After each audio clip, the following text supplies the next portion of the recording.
자, 오늘 에스겔서 5번째 강의 시간입니다.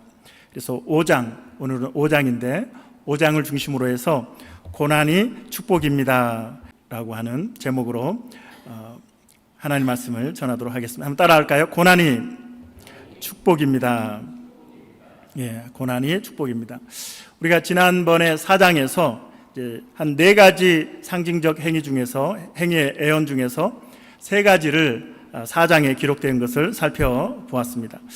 자, 그림을 보시면 이제 에스겔에게 하나님께서 첫 번째로 상징적인 행위 애언은 토판에다가 예루살렘을 그리고 적이 예루살렘을 포위하고 공격하는 모습과 그리고 사다리를 세우는 것, 또 흙으로 언덕을 쌓고 그 둘레에 공성패를 둘러싸는 그런 모습을 그리라고 하셨는데, 예루살렘이 강력한 공격 앞에 함락될 것을 말씀하신 것입니다. 두 번째 상징적 행위 예언은 에스겔이 지금 옆으로 누워 있죠. 왼쪽으로 390일 누워 있게 하시고 오른쪽으로 40일 누워 있으면서 이스라엘과 남유다의 죄를 감당하라고 말씀하셨습니다. 여기서 우리가 깨닫게 되는 것은 하나님은 우리의 삶에 대해서 또 죄에 대해서 자세하게 계산하신다라고 하는 것입니다. 그래서 북이스라엘은 390일이라고 말씀하시고 남유다는 40일이라고 말씀하십니다. 여러분에게는 며칠이라고 말씀하실까요? 우리의 삶을 자세하게 살펴보신다라고 하는 것을 기억할 때 참 두려운 것이 사실입니다. 세 번째 상징적 행위는 밀과 보리와 콩과 팥과 조와 귀리로 보리떡을 만들고 인분으로 불을 피워서 그 보리떡을 만들어 먹으라, 이렇게 말씀하셨습니다. 그 당시에 가장 가난한 사람들이 먹었던 것이 이제 보리떡인데, 보리떡조차도 어떻게 하라고 했습니까? 저울에 달아서 먹어라. 물도 정확한 양을 달아서 마셔라.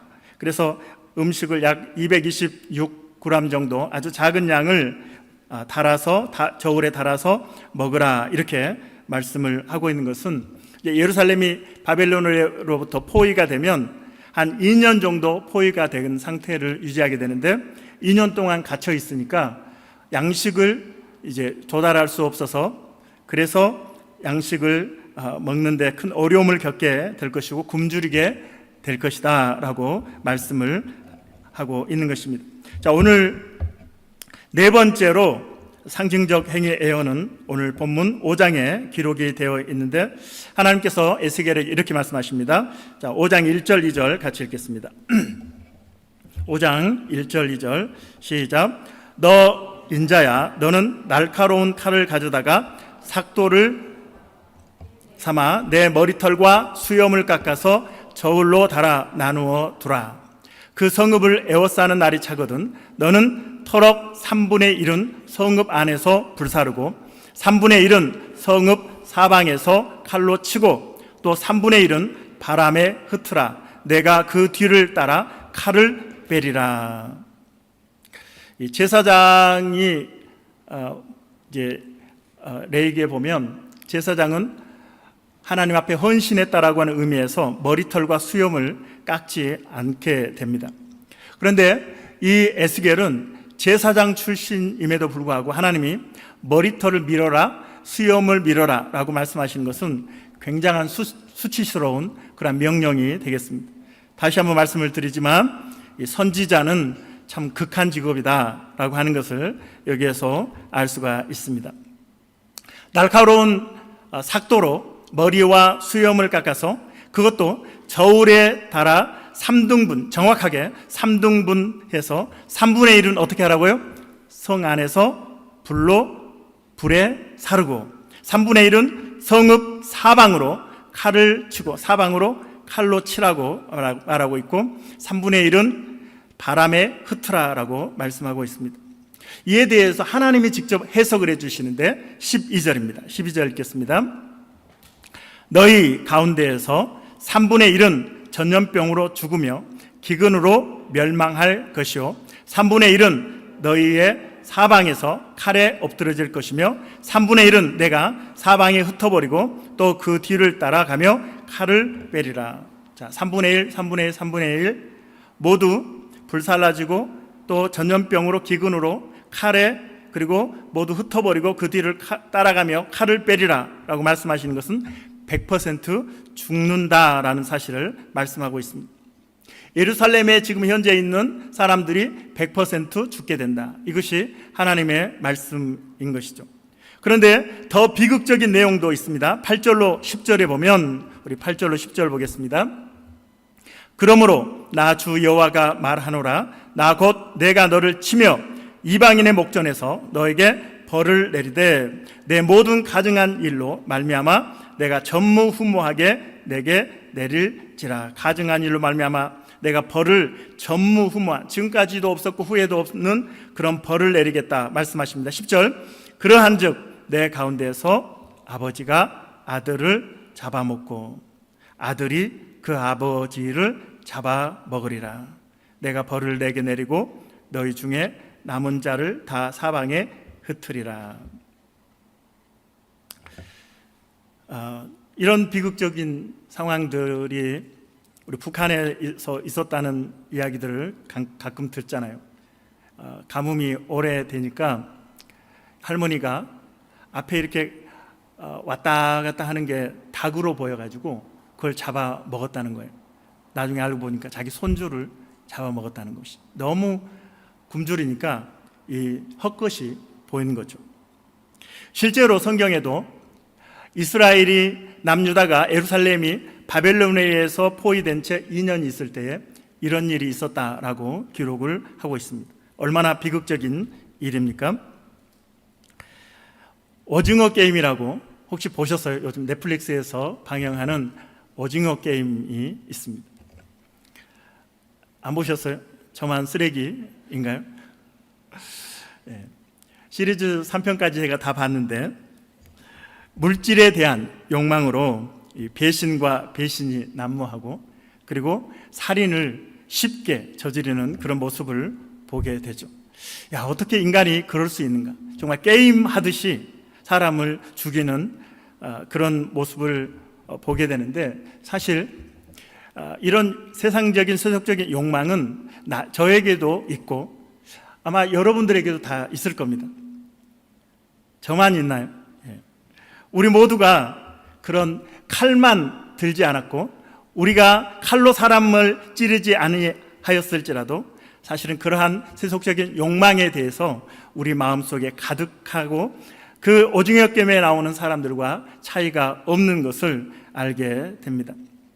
하나님은 왜 이렇게 무시무시한 이런 사람들에게 비극적인 심판을 하고 계시는 것일까? 6절과 11절에 그 이유를 말씀하십니다. 6절 같이 읽겠습니다. 그가 내 규례를 거슬러서 이방인보다 악을 더 행하며 내 율례도 그리함이 그를 둘러있는 나라들보다 더하니 이는 그들이 내 규례를 버리고 내 율례를 행하지 아니하였음이니라. 11절 그러므로 나 주 여호와가 말하노라. 내가 나의 삶을 두고 맹세하노니 내가 모든 미운 물건과 모든 가증한 일로 내 송소를 더럽혔은즉 나도 너희를 아끼지 아니하며 긍휼을 베풀지 아니하고 미약하게 하리라. 규례와 말씀을 듣지 아니하였다라고 하는 것은 하나님의 말씀을 듣지 않았다라고 하는 것입니다. 하나님의 말씀을 듣고 행하지 않은 것, 그리고 성전에 미운 물건과 가증한 일들을 성전에서 행했다라고 하는 것입니다. 거룩하게 하나님 앞에 제사를 드려야 할 성전에서 그곳에 가증한 우상을 세워놓고 그곳에서 우상에게 경배하는 일들이 그 거룩한 성전에서 있었다라고 하는 것이죠. 넘어서는 안 될 선을 넘은 것입니다. 지난주에도 말씀드렸듯이 더 이상 리모델링으로 되지 않는 일이 발생한 것이죠. 재건축으로만 해결되는 상황에 이르게 된 것입니다. 사랑하는 여러분, 오늘 우리가 하나님 앞에서 예배를 드리지만 우리가 교회를 다니고 우리가 예배를 드리며 이 자리에 앉아 있지만 그러나 여러분, 교회 밖에서 여러분의 삶은 어떻습니까? 하나님의 말씀과 상관 있게 하나님의 말씀을 듣고 그 말씀대로 살아가도록 여러분 몸부림치며 그렇게 살고 계십니까? 아니면 교회 밖을 나가면 오늘 목사님이 무슨 설교를 했는지, 하나님이 어떤 말씀을 주셨는지에 대해서 전혀 신경 쓰지 않고 밖에서 내 욕망을 따라서, 내 개통 철학을 따라서 그렇게 살아가고 있지는 않습니까? 우리가 밖에서 하나님 말씀과 상관없이 내 욕망과 욕구를 채우기 위해서 살아간다면 우리는 진정한 크리스찬이 아니라 종교인이 된 것이죠. 종교인입니다. 종교인. 우리 몸은 하나님 성령님이 거하시는 거룩한 성전이다. 고린도전서 3장 16절에 이렇게 말씀하고 있습니다. 너희 몸은 거룩하신 성령이 거하시는 거룩한 전이다라고 말씀하고 있습니다. 그런데 이 성전인 우리의 몸에 구름과자를 넣고, 구름과자 아시죠? 구름과자. 술과 마약을 집어넣고 있다면 우리는 그것을 중단해야 할 것입니다. 오늘날 많은 크리스찬들이 교회를 다니지만 자기 중심적인 그런 특징을 가지고 있습니다. 그래서 나 혼자 그냥 교회 다니고 나 혼자 편하게 신앙생활하면 된다라고 생각합니다. 그러나 하나님은 우리를 구원하실 때 공동체로 부르셨다는 것을 여러분 기억하시길 바랍니다. 자, 한번 따라하겠습니다. 하나님은 우리를 공동체로 부르셨습니다. 예수님의 몸인 교회가 세워지기 위해서는 기둥도 필요하고 창문도 필요하고 지붕도 필요하고, 그렇죠? 강대상도 필요하고 피아노도 필요하듯이 우리를 각자 재능에 따라서 교회 그리스도의 몸을 이루도록 우리를 공동체로 부르셨다라고 하는 것입니다. 그러므로 우리는 교회 안에서 함께 어우러져서 신앙생활하는 것이 중요합니다. 공동체로서 함께 하는 것, 함께 연합하는 것이 중요하죠. 교회에서 함께 공적인 예배를 드리고 공적으로 기도회가 있다면 참여하고 성경 통독하는 분량을 따라가고 큐티 가이드북을 따라서 함께 큐티하면서 같은 영성으로 같은 성경으로, 그래서 그날 함께 하는 것, 이것이 공동체의 올바른 모습이고 또 성도의 모습이 되는 것입니다.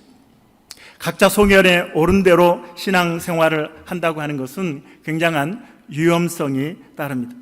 그래서 여러분, 왜 교회가 제공하는 프로그램을 참여하지 않는가? 왜 그럴까요?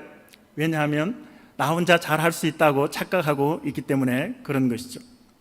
그러나 이 프로그램을 참여하기 위해서는 내 생각, 내 편의, 내가 생각하는 것들을, 내가 우선시하는 것들을 내려놓고 내가 죽어지는 것이 필요합니다.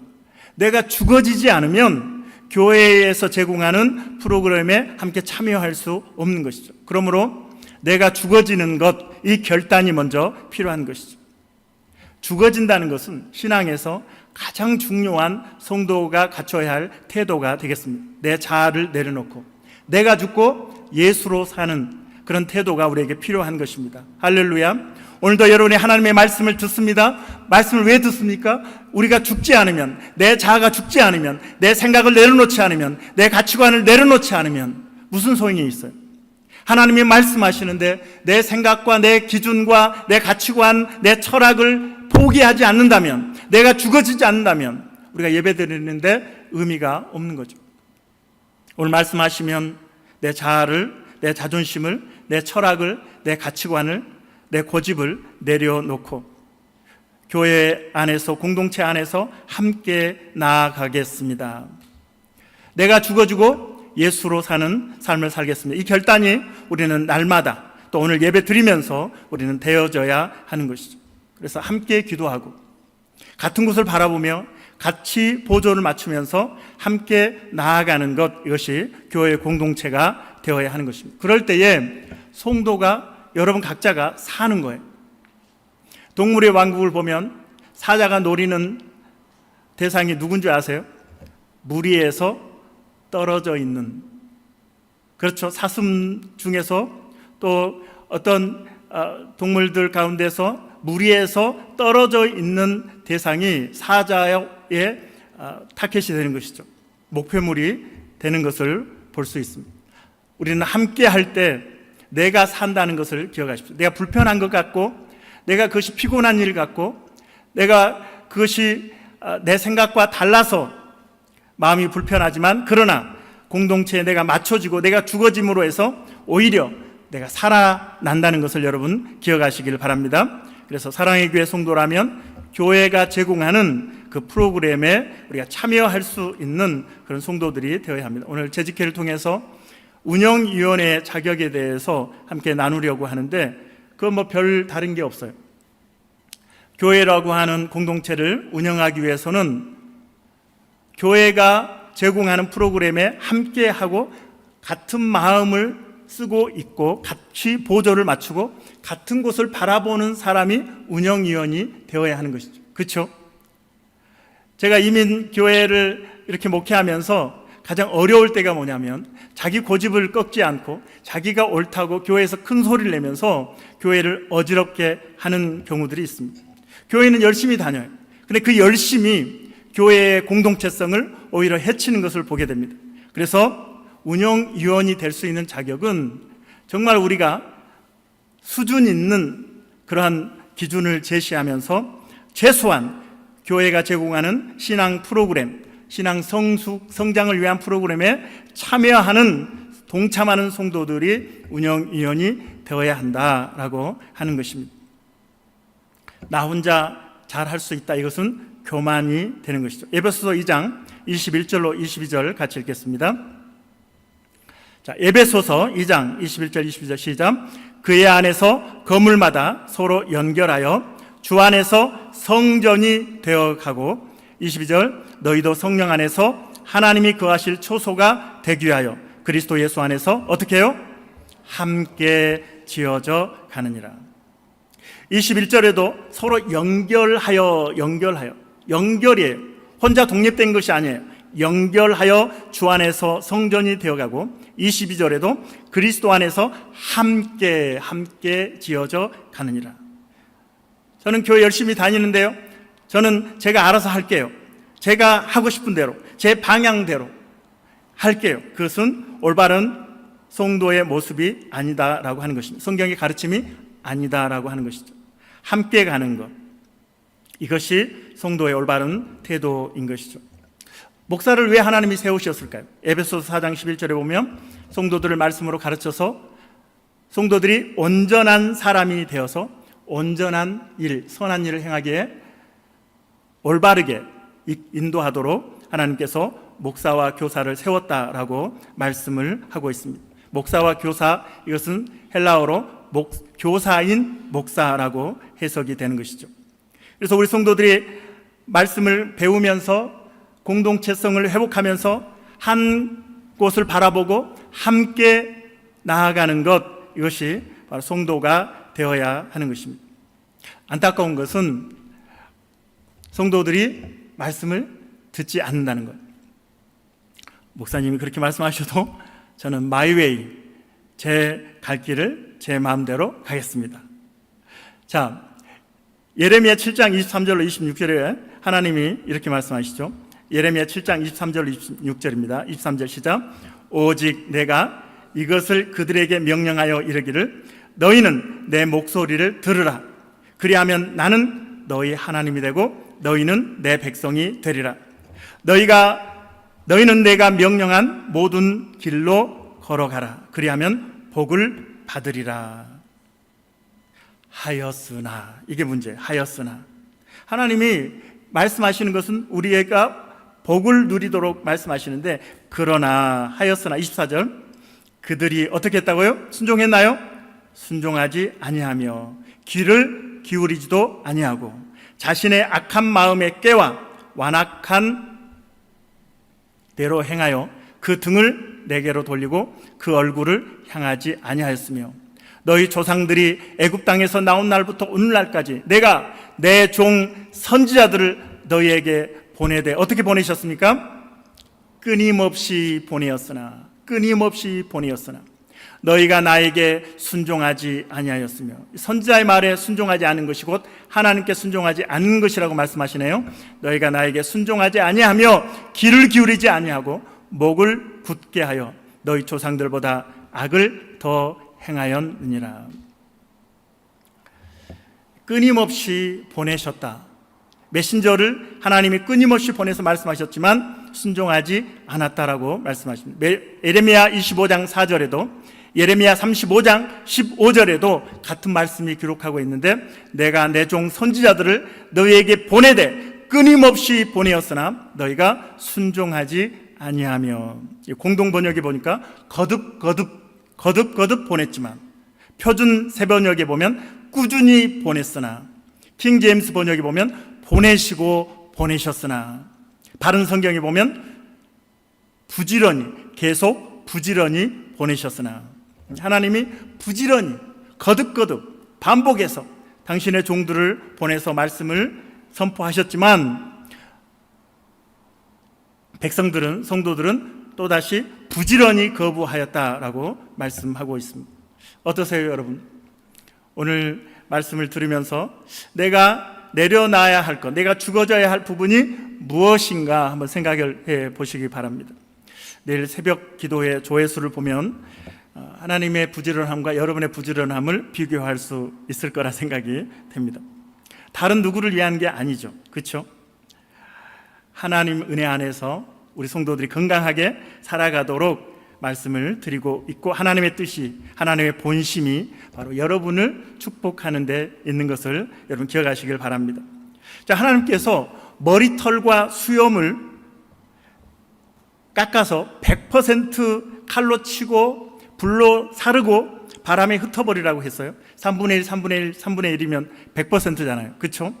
그런데 3절에 보면 남은 터럭이 있어요.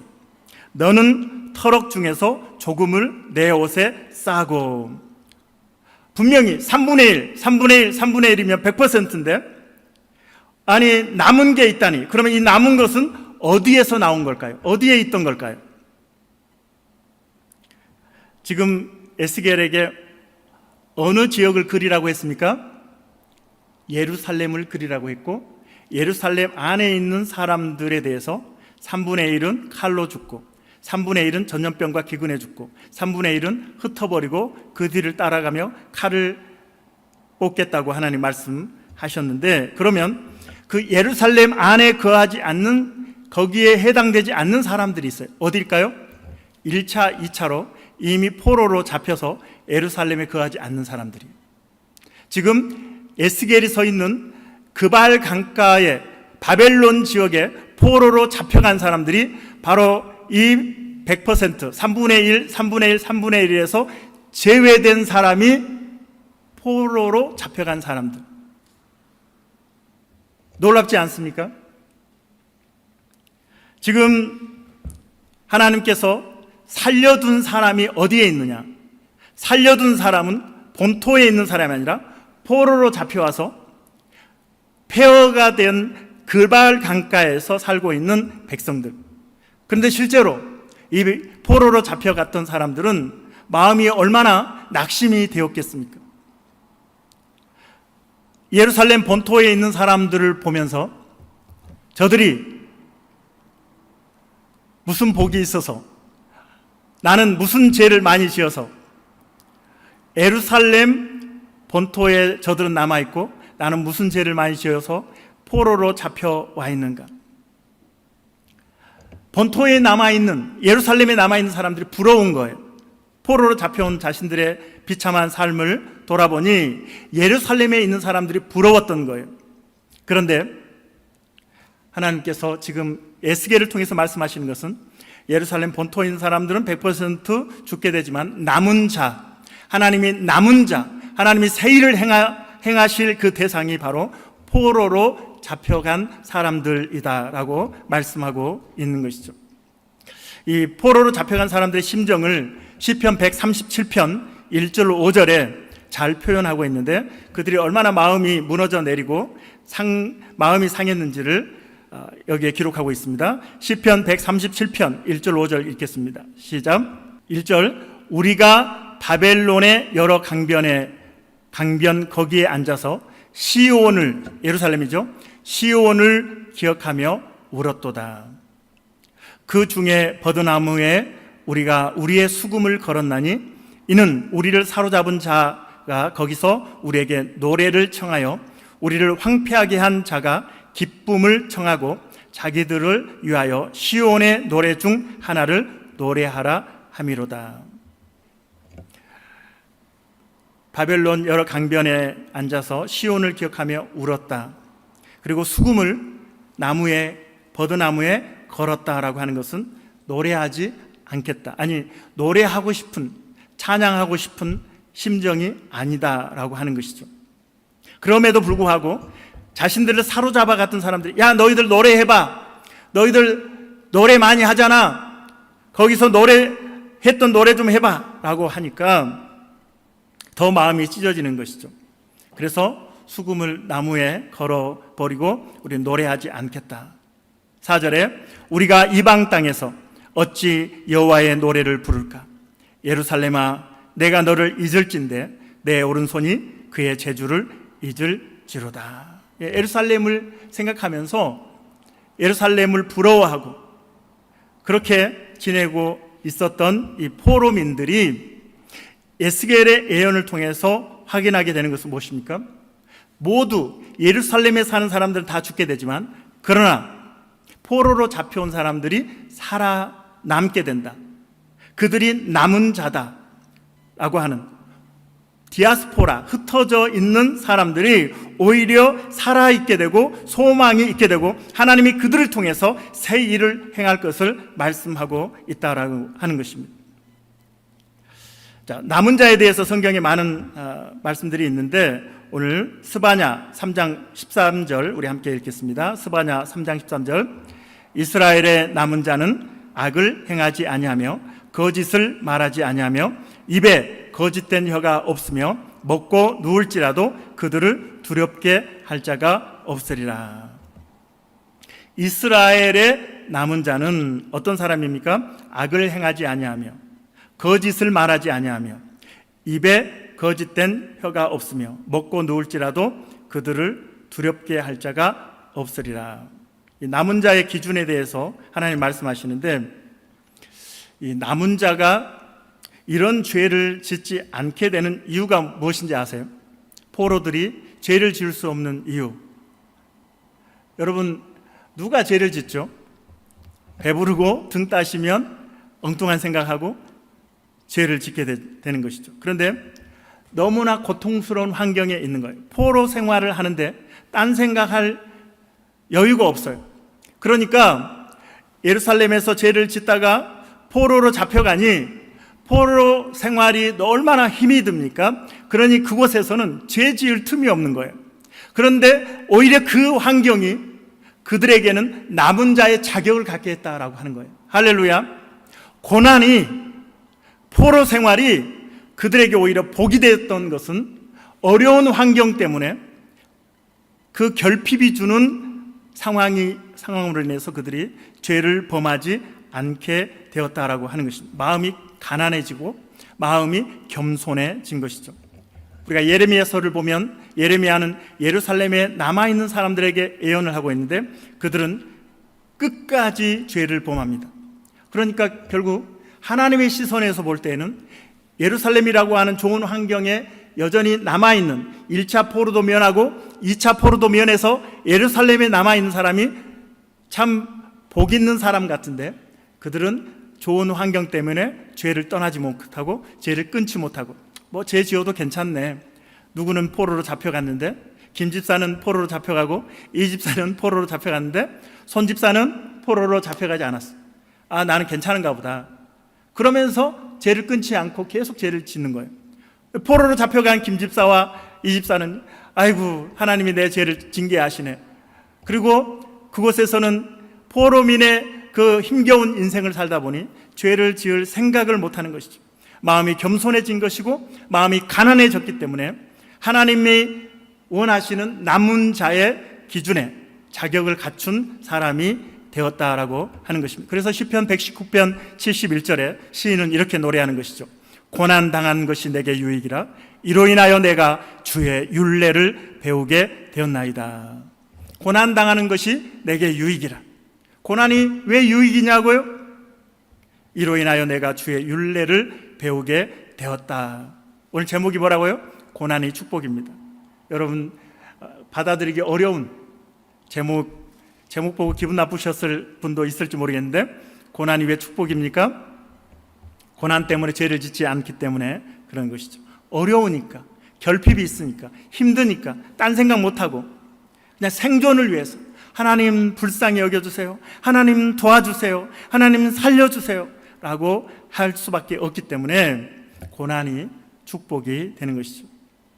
언젠가 제가 한번 이야기를 드렸던 것 같은데, 어떤 분이 출장을 이렇게 가면 호텔에서 음란 동영상을 이렇게 계속 봤대요. 출장을 가서. 그런데 음란 동영상을 이렇게 볼 때마다 집에서 연락이 오는데 아이가 다쳤다는 거예요. 아이가 다쳤다는 거예요. 이것이 몇 번 반복될 때는 뭐 우연이겠지 했는데 계속해서 이 일이 반복되는 거예요. 자신이 그 동영상을 보면 집에서는 아이가 어디를 다쳤다고, 뼈가 부러졌다고, 눈이 다쳤다고 연락이 오는 거예요.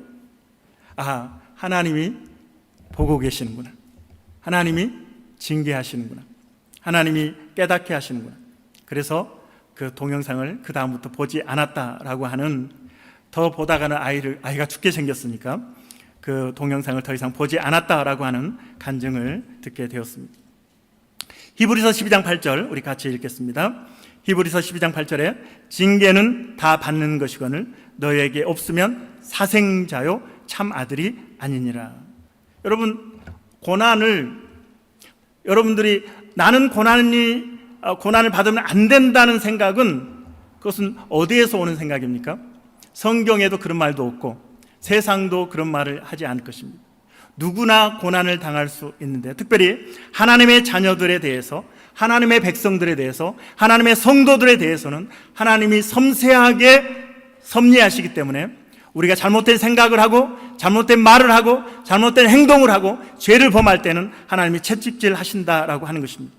만약에 내가 죄를 지었는데도 징계가 없네, 편안하게 잘 살고 있네요, 그러면 그 사람은 하나님이 버린 사람입니다. 위험한 상황이죠. 그런데 내가 작은 죄를 지어도 하나님이 계속해서 간섭하실 때, 아, 나는 하나님이 버린 자가 아니고 하나님의 친아들이구나, 하나님의 자녀이구나 라고 하는 사실을 알게 됩니다. 그래서 우리 성도들 가운데 고난을 많이 당하는 분 계시잖아요. 특별히 어려움을 많이 당하면, 아, 저분은 진짜구나, 이렇게 생각하시면 되겠습니다. 보통 그렇게 생각하죠. 고난당하면 저 사람은 무슨 죄를 그렇게 많이 지어서 하나님이 징계하시나? 아니요, 하나님이 사랑하기 때문에, 진짜 아들이고 딸이기 때문에 간섭하시는 것입니다. 할렐루야.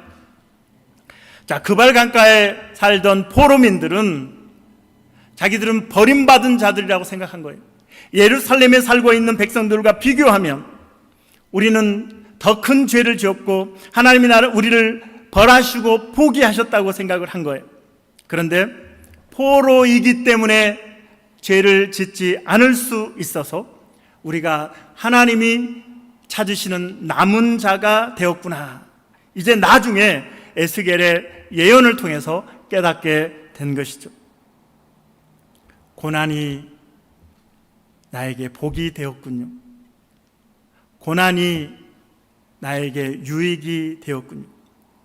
포로로 이미 끌려왔기 때문에 내가 예루살렘이 함락될 때 죽임을 당하지 않을 수 있었군요. 예루살렘에 있었으면 어떡할 뻔했나. 포로로 미리 잡혀온 것이 하나님의 은혜였군요 라고 생각을 하게 된 것이죠. 여러분, 고난 때문에 힘들으시죠? 왜 하나님이 나를 이런 고난에 처하게 하시는가? 하나님 나를 사랑하지 않는가? 아니요, 하나님의 자녀라면 그 고난이 하나님이 여러분에게 주시는 큰 유익이 있음을 기억하시길 바랍니다. 하나님을 붙들고 하나님을 바라보고 믿음의 걸음을 또 한 걸음 한 걸음 걸어가는 우리 성도들이 되어지기를 주님의 이름으로 축원합니다. 자, 마지막으로 말씀드리고 싶은 중요한 메시지가 있는데, 그것은 하나님이 죄에 대해서 아주 무섭게 심판을 하시잖아요. 3분의 1을 전염병과 기근에 죽게 하시고 3분의 1은 칼에 죽게 하시고 3분의 1은 세상으로 흩어버리시는 그러한 하나님, 죄에 대해서는 단호하게 징계하신 하나님. 로마서 3장 23절에는 뭐라고 말씀하십니까? 모든 사람은 죄를 범하였음에 하나님의 영광에 이르지 못한다고 말씀하고 있습니다. 저도 여러분도 죄인이라는 거예요. 여러분 죄인인 것을 인정하십니까?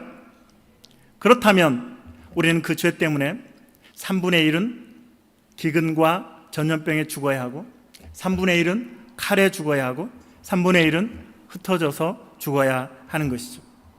그런데 저는 이 5장을 묵상하면서 예수 그리스도의 그림자가 비친다는 사실을 발견하게 되었습니다. 이 엄청난 심판, 예루살렘 심판에 대한 메시지가 있지만 이 심판 중에 복선이 깔린 거예요. 예수 그리스도 구원자 메시아에 대한 복선이 깔려 있습니다. 시간 관계상 간단하게 말씀을 드리면 1절에는 에스겔을 하나님이 인자야라고 부르십니다. 예수님이 스스로를 어떻게 말씀하셨습니까? 인자라고 하셨습니다. 4절에 보면 연단하는 불 속에서 불이 이스라엘 온 족속에게로 나오리라. 이 4절이 참 해석하기 어려운 본문이고 수많은 학자들, 제가 이것 때문에 많은 주석책을 다 찾았는데 제 마음에 흡족한 답이 없었어요. 그래서 그냥 제가 해석했습니다. 제가 해석했다고 해서 가치가 없는 게 아니고 아마 저는 이것이 맞다고 생각이 되는데, 처음에 나오는 연단하는 불은 십자가, 예수 그리스도의 십자가. 그런데 거기에서 불이 이스라엘 온 족속에게 다시 나왔다라고 하는 것은 그 십자가를 통해서 성령의 불이 임하게 되었다라고 해석할 수 있다는 것입니다. 할렐루야. 이것이 제가 해석하는 해석인데, 여기에서 예수 그리스도의 십자가의 그 연단의 불 속에서, 십자가의 불 속에서 성령의 불이 나오게 되었다라고 하는 것입니다. 14절에 보면 모든 지나가는 자의 목전에 모욕거리가 되게 하리니, 모든 지나가는 자의 목전에 모욕거리가 되게 하리니. 15절에 이방인들에게 내가 수치와 조롱거리가 되고 두려움과 경고가 되리라. 누가 연상이 되십니까? 예수 그리스도가 연상이 되죠.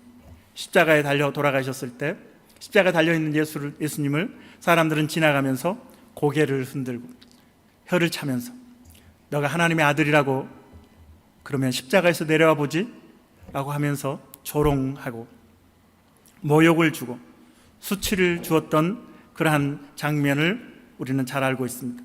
14절에서 15절에서 하나님의 백성들이 모욕을 당하는 모욕거리가 된다, 수치와 조롱거리가 된다라고 하는 것에서 이 죄의 결과로 모욕을 당하고 수치를 당하고 죽임을 당하는 이 모든 엄청난 죄에 대한 하나님의 심판이 우리가 당해야 할 모욕, 우리가 당해야 할 수치, 우리가 당해야 할 조롱, 우리가 당해야 할 심판을 예수 그리스도께서 십자가 위에서 다 당해 주셨다라고 하는 것입니다. 3분의 1이 칼에 죽어야 하고 3분의 1이 기근과 전염병에 죽어야 되고 3분의 1이 흩어져 죽어야 하는 상황 속에서 우리는 피할 수 없는 죄인인데, 죄 없으신 예수님이 우리의 모든 죄를 다 짊어지시고 십자가에 달려 죽으심으로 우리는 죄를 용서받고 하나님의 자녀가 되고 영원한 생명을 얻게 되었다라고 하는 것입니다. 할렐루야. 그래서 오늘 이 무서운 심판의 메시지 속에서 하나님은 우리에게 예수 그리스도를 보여주고 우리의 힘으로 할 수 없는 우리 죄인을 예수 그리스도를 통해서 구원하셨다라고 하는 사실을 우리에게 말씀하고 있습니다. 사랑하는 성도 여러분, 지금 무엇 때문에 힘들어 하십니까? 무엇이 여러분을 불편하게 하십니까? 고난이 축복임을 기억하시기 바랍니다. 겸손한 사람은 없습니다. 겸손한 환경만 있을 뿐입니다. 한번 따라하겠습니다. 겸손한 사람은 없습니다. 겸손하게 하는 환경만 있을 뿐입니다. 그렇죠? 환경을 포로로 잡아가게 하든지, 경제적으로 어렵든지, 건강에 문제가 생기든지, 이국 땅에서 비자 문제, 영주권 문제로 우리를 낮추시고 겸손하게 하시는 것은 오히려 그 환경 때문에 내가 나 자신을 돌아보고 점검하고 겸손해질 수 있는 것이죠. 그러면 거기에서 하나님의 기준에 합한 낮은 자의 기준에 맞는 삶을 우리가 사는 거예요. 내 힘으로 살 수 있는 것이 아니라 어쩔 수 없이 견디며 가난하고 겸손해지다 보니 죄는 생각할 틈도 없고 하나님께 살려달라고만 외치다 보니 하나님이 원하시는 겸손한 자가 되는 것입니다. 할렐루야. 그래서 여러분을 살리기 위해서 고난을 주신 것입니다. 결핍에 대해서 하나님이 나를 사랑하시고 나를 선하신 길로 인도하시는구나, 너무나 불편해하지 마시고 그 안에서 하나님의 은혜를 발견하고 하나님의 그 섭리를 깨닫는 우리 성도들이 되어지기를 주님의 이름으로 축원합니다. 이 시간에 우리 찬양 주만 바라볼지라 찬양 드리겠습니다. 하나님께서는 이스라엘 백성들에게 주만 바라보라고 말씀하고 있습니다. 여러분이 불편해하는 결핍들은 결국은 여러분에게 생명을 줄 수 없는 것들입니다. 그것 때문에 너희들 죄를 범하지 말고 나로부터 멀어지지 말고 그것 때문에 힘들어하지 말아라. 그거 없어도 나만 있으면, 너희에게 영원한 생명을 주는 나만 있으면 된다. 나만 바라보거라 하나님이 말씀하십니다. 이 시간 오늘 말씀을 생각하면서 찬양합니다. 하나님의 사랑을 사모하는 자, 하나님의 평안을 바라보는 자,